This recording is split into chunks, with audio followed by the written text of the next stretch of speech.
Nos pays sont réputés être des traditions d'accueil. Et je suis aujourd'hui en Guinée. Je suis sûr que même vous, madame, si on remontait un peu loin vos origines, je ne serais pas surpris qu'un de vos grands-parents ait quitté la Sierra Leone ou le Sénégal ou le Mali pour être ici en Guinée. Et c'est pourquoi il y a des idéologies que nous ne pouvons pas accepter. Elles sont intolérables. Nous ne pouvons pas accepter des idéologies xénophobes. Le Sénégal est un pays démocratique où la liberté d'expression est garantie, la liberté d'association également, mais ces libertés sont encadrées. Je peux rassurer que tous les Guinéens, vous connaissez déjà mes positions sur la question, que j'ai exprimées à toutes les occasions à l'Assemblée nationale lors de la campagne électorale. Je peux rassurer les Guinéens qui vivent au Sénégal qu'ils sont chez eux, ils continuent à être chez eux. Et je sais que les Sénégalais qui vivent ici, que j'ai rencontrés hier, sont traités de la même manière ici, en République de Guinée.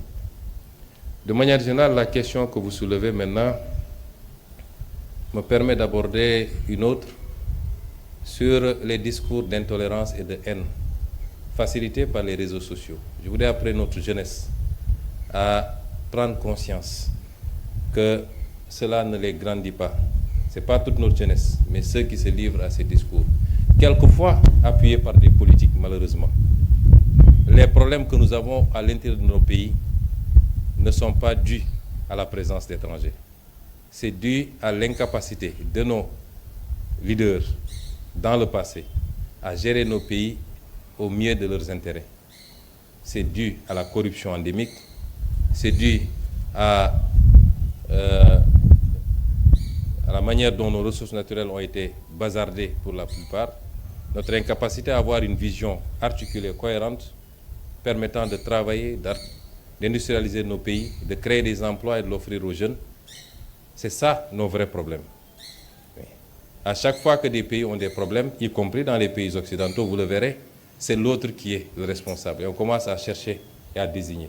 Ces idéologies ne peuvent pas être importées, elles sont inacceptables. Et je lance un appel à cette jeunesse, je sais souvent qu'elle m'écoute, au-delà du Sénégal, cette inimité, le terme n'est pas trop fort. Quand vous voyez des compétitions sportives, si la Guinée doit rencontrer le Sénégal, c'est comme si on allait en guerre, alors que c'est tapé sur un ballon simplement. Ça vole très bas, les gens s'insultent, les gens se disent des mots. Il faut que nous revenions à ce qui nous a été légué par nos devanciers. Nous sommes des frères, des peuples frères, des peuples amis. Je ne dirais même pas des peuples, nous sommes des nations frères, sœurs du moins, mais nous sommes un seul et même peuple. Et je voudrais vous rassurer qu'au Sénégal, toutes les dispositions ont été prises pour que les discours xénophobes, indexant l'autre simplement parce qu'il est, que ces discours disparaissent et qu'ils ne soient jamais suivis d'actes. Je vous remercie.